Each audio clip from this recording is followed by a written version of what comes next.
Hello, everybody, and welcome to the Global SciComm meetup. Just a little idea about the basis behind this. So my name's John Chase, and I worked on an EU project called Globalscape a year and a bit ago, a couple of years back. And I developed some workshops, and we've done some online workshops, and we had people from all over the globe join. And one of the biggest things that everybody said afterwards was, I wish we had more time to talk. And regardless of the topic, everyone just loved meeting and talking with people from across the globe who was interested in science communication. So I decided that eventually I would try to set up these calls to let everybody meet up online to really talk to each other and also hear ideas that we might not always get in the mainstream. Because the story goes that most of the papers come from America, the UK, Europe, the global north, as it were, the northern hemisphere. And we want to hear papers from the rest of the world. We want to hear research that's going on in places that people don't always look first. And so one paper came across my path, and it was about science communication and human rights. And so I thought, wow, this would be the perfect place to start off these conversations. And that has led us to today. I see we've got quite a few people here, maybe 38 people. So to give you an idea of what's happening today, we have 4 or 5 speakers, all from UNAM in Mexico. And they produced the paper a year ago about human rights in science communication. And they are going to be speaking to you now about the different perspectives. The lead person on the paper was Gabriela, and she will introduce the speakers and they will each speak as well. Now, a few things about these meetings. Number one is, again, we're speaking in English, which isn't the first language for many people. So let's remember to try to speak clearly and slowly when we can. Give people time to finish their sentences, and be prepared to repeat yourself and be asked to repeat yourself if they don't understand. So most importantly, please don't take offense to anyone misunderstanding anything you say, because that's going to be a big, a big part of this conversation. We will have hear from Gabriela and the students at UNAM, and then we will split into rooms to share thoughts and ideas about our own concepts of human rights and how it may function in our own perspective. There is also a Padlet. I'll share the link to that now. So with this Padlet, at any point during the conversation, you can put your thoughts onto this Padlet. Just choose any room or find a new place and just put, this is my thought, and put the country you're from.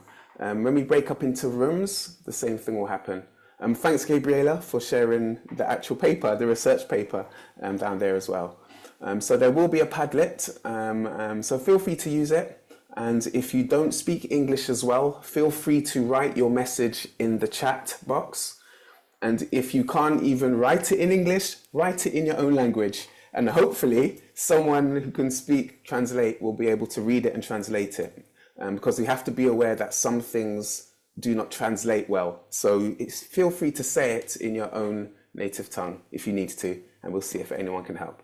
Okay, so with that said, I shall pass the screen over to Gabriela. So please, everybody enjoy, and any questions, just put it in the chat. Well, first of all, thanks so much, John, for contacting us and invite us to this meeting. Is very, very exciting.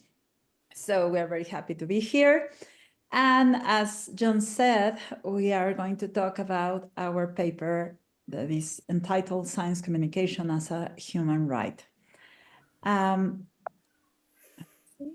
We are the PUNC Seminar of Science Communication. And I am Gabriela. I am a full-time researcher in the Human Rights Program of the National Autonomous University of Mexico. And my subject of research is science communication as a human right. Irving, who is not able to be here with us, Alejandro, who's here, Katia, who's here as well, Fabiola, who might join a bit later. She had some problem with her work, and Ricardo. They were all students of the postgraduate program of the National Autonomous University of Mexico, all of them doing master's degrees, and Katia is still doing her PhD. She will finish soon, I hope. And well, they are were my students now. They are my colleagues and my friends. So I'm gonna tell you the story about this paper, which is here, and you have the link now. You can access it anytime. It's free. And well, the idea of studying science communication as a human right started before this seminar when I was doing research for my PhD dissertation, and I was the head of communication of science of the Nuclear Sciences Institute of the same university where I am now. And as part of my job, I had to do communication of a then new project, which was HAWC, called High Altitude Water Cherenkov. It's an observatory of gamma rays located between two volcanoes, the Pico de Orizaba, the Orizaba Peak, and the Sierra Negra, Black Mountain or something it's called. So in this experiment, the scientists built 300 tanks. They filled them with water to detect particles and gamma rays and particles from gamma ray and cosmic ray showers. And this was located near a rural community called Atzitzintla. So the scientists came along, they cut the trees of the zone, which was, you know, the neighborhood of this rural community. They built the tanks. They created an amazing observatory, which was, by the way, built as a collaboration between the States and Mexico. And then they filled these tanks with water from the place. So people who built these tanks, actually, who cut the trees and who work in this site, were the people from this community. And as head of communication of this institute, and hence I was communicating the things of this project, I went to interview the people from the community. And I asked them, what do you think this project is about? And they told me, we think it's a project from the government who wants to give us a place to save water for the dry season. So they didn't know it was a techno-scientific experiment. They thought it was something to keep the water from the place. Actually, Atzitzintla, the name of this rural community, means the place where there is water underneath. So it was very symbolic, the idea of water. Then actually they opened the observatory. They made a big opening with you know, all the scientists, rock stars and communicators of science of the country. And people from the community were not invited. Well, there were a few invited, but they were waiters and drivers. So I thought this was very, very, very unfair. I thought the community should know what was going on and they should participate in the debate about if that place was actually, that experiment was something meaningful for their community, actually learn about, I mean, it's not that I am against techno-scientific experiments, it's that I thought this was very unfair, and that whenever a techno-scientific experiment was placed in a location, people from that, you know, that place, that neighborhood should be informed about this and should take part of the dialogues between scientists and the community taking decisions about this place. So then I started researching science communication as a human right. Why? Because we should all know about the latest discoveries and the latest things of science, and also be part of the dialogues of that have to take place before constructing a techno-scientific experiment. So then, when I was teaching in the university with this group of fantastic people, we've been, we carried on this seminar for 2 years now, and we have been doing loads of things.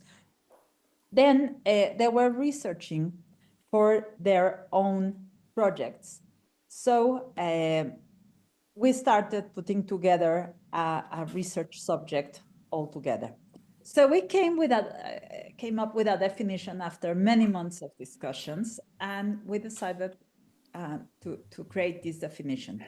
When we were working on this definition, this new definition, the group was concerned about thinking that we might take the old definitions, or we're breaking with some of the tradition of science communication. And I told them we have to be punk about it if we really want to learn about and to create meaningful research. So that's why it's the punk seminar of science communication. And this is our definition. Science communication should always be the means to fulfill the human right to benefit, understand information, and participate in the construction of science. It is a process in which co-creation and dialogue occur between people or communities with specific knowledge. During this process, a common language and understanding are reached, and the conceptual frameworks and practices of all of those involved are transformed. So the idea is that when we go to a community to co-create science communication action, we have to learn about the community and to create a dialogue. So then the idea was to make a shift, to try to leave the deficit model and to really co-create projects with different people involved. We were focusing mainly in people who were in vulnerable conditions. Why? Because when technoscientific projects were placed in near a rural community, the scientists were in charge, they were moving everything, doing everything, and the community, usually mainly composed by poor people with no or only a few years of education and so on. They were very vulnerable, and they could not fight for the rights to decide what was going on in their community. So then we started researching each other's subjects, and it turned out that the group had very, very interesting subjects. So Ricardo, maybe you want to talk a bit about our human rights perspective. Thank you, Gabriela. Can you hear me well? We can hear you, yeah. Okay. You can translate because I cannot hear him very well. Yeah. I try to speak in English. Then if you don't understand anything, tell me and speak with Ale to translate. Well, in this case, when we prepared the paper, we think about the responsibilities and obligations about the states in human rights obligation. Then the states have a specific obligations with human rights that I to respect, to protect, and to fulfill the human rights. In this case, for example, the obligation to respect and protect the human right, it's a condition to non-discrimination for all the vulnerable groups that have to access to the knowledge and to the scientific knowledge. So we have another, well, I think in Spanish. Well, Ale, please. To say it in Spanish and I'll translate it, and I will just add my part, don't worry. Thank you. Una de las ideas importantes es que los derechos humanos, el derecho humano a la ciencia, tiene 3 responsabilidades con la sociedad. Te trabaste con las 3 responsabilidades. tres responsabilidades con la sociedad, que es la participación, el acceso, la responsabilidad ética y el empoderamiento para que las personas puedan acceder al conocimiento. So part of the idea of using science communication as a human right is that the human right to science has three main components: accessibility to science, the ethical considerations of science, and the empowering of people through science. I just want to add here that part of the my motivation on the things I researched for this paper is also the idea that there's like in science communication, there's this idea of people that know science should be the ones learning more about science, and you're always excluding these marginalized groups, queer communities, and all of these kind of communities that get excluded from the core of science. And even in science communication, you are not taking them into account. And by not taking them into account, it's not only like for the ethical considerations on, hey, we're building something on your town and we are not telling you what it is. It's also on the accessibility of the information for those kind of people. Like we know that a lot of the science communication stuff is in mainly English, and the efforts in other languages, especially in languages that are not from the main Western sphere, are very, very limited. Y una de las oportunidades que vemos aquí para discutir con el trabajo que realizamos es acerca de cómo identificar las barreras para acceder al conocimiento, los diferentes dilemas éticos que se presentan y el tema de la desinformación que se genera alrededor de una falta de protección por parte del Estado y de lo que ellos tienen que regular en relación con la sociedad. Part of the idea of the work we are doing is related to what are the responsibilities of the state in regards to how their people are accessing the science communication and how they're being involved in the projects of science communication. Y justamente los dos casos de análisis que utilizamos para el desarrollo de este paper tienen que ver con pues los derechos tanto individuales como de la comunidad de participar en las decisiones y en crear con toda esta discusión acerca de cuáles van a ser las implicaciones en relación con el acceso a la ciencia.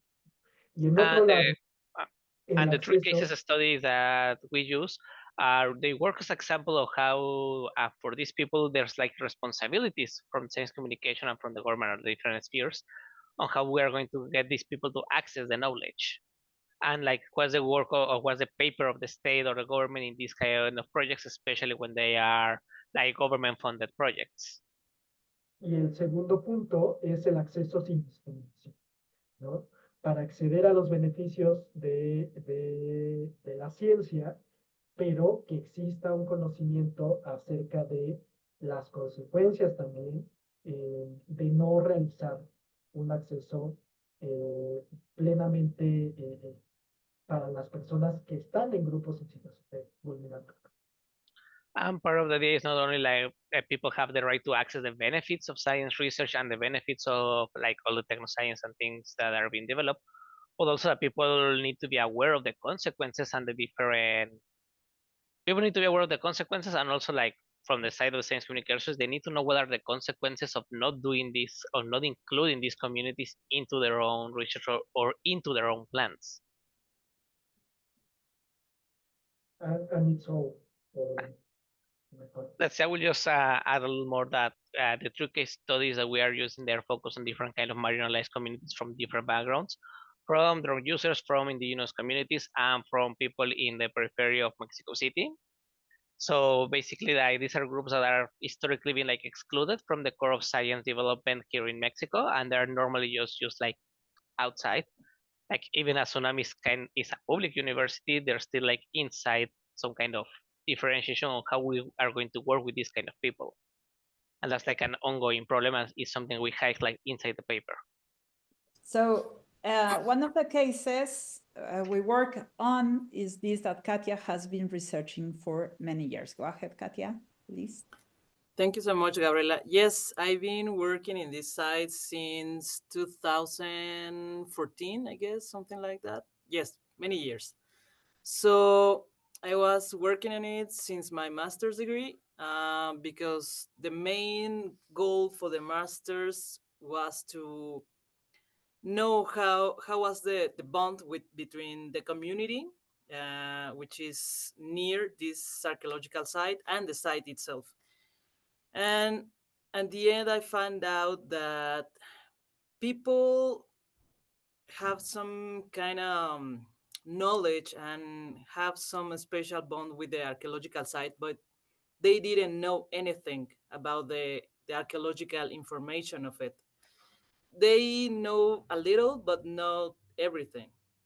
And that kind of makes me, it gave me some kind of itch, because it didn't make sense that the people who live nearby the archaeological site didn't know anything. So the next step was to try to make something to help them to know, to have more knowledge about it. So we made a short documentary that just exhibited the last August. So we made this documentary to try to make some platform, or something that they could understand, because yes, in the archaeological site are some information, but it's very general. I mean, it's something like you will find out in Wikipedia, so it's not very good. It's not a very good source. So through the documentary, try to make a narrative for them that include not just information about the archaeological site, but also information about their traditions and their cultural identity. So we try to make a mix of the information to be more accessible, to be more easy to understand for them. So we made this documentary, and then part of my PhD project was to try to know how people feel about these documentaries, which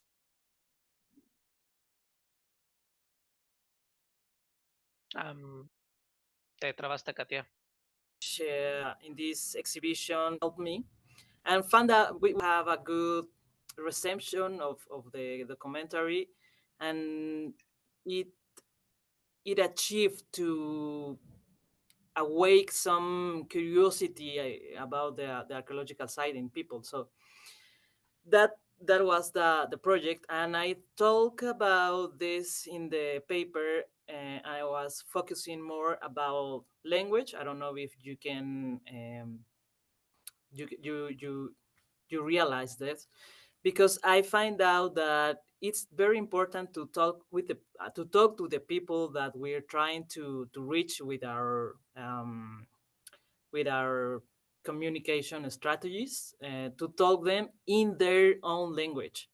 Language is some kind of an obsession to me, and I found out that through this project that people they want to know, but they don't understand, because the information in the site, it's very technical, very very scientific, so it's not easy to understand. So they want to know, but the strategies need to be in their own language. I mean, we all of us speak Spanish. The information in the site is in Spanish, but everybody knows that language have some variations and some jargon that we use in our own scientific spheres. So we need to do something like a translation exercise. It's not quite a translation. Everybody knows that that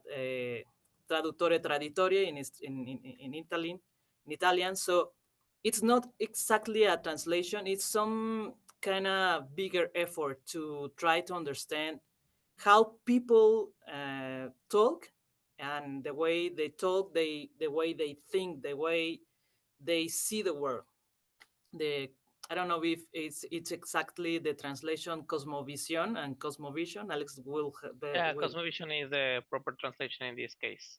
Thank you so much. So, yes, language is something important because it's the way we see the world. It's the cosmovision of the world. So we need to make some research about the language of the people that we're trying to reach with our, with our communication strategies. So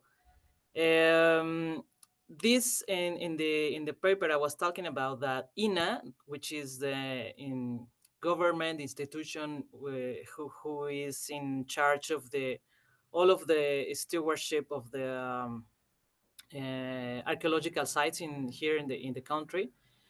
I mean, it's some kind of their obligation to make good communication resources, but as I said before, they just they just write information very general, very technical, so it's not a good strategy, and this became some kind of rejection from the community. It's weird to explain. As I was saying before, people had a very special bond with their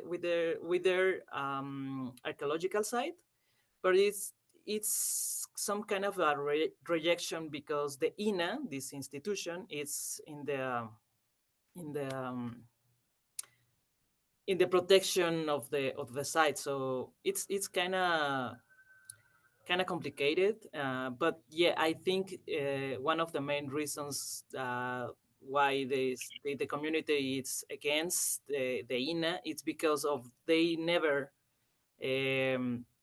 they never care to understand how they see the world and how they speak. So it's something important that I wanted to talk in the paper. And yeah, that's in general.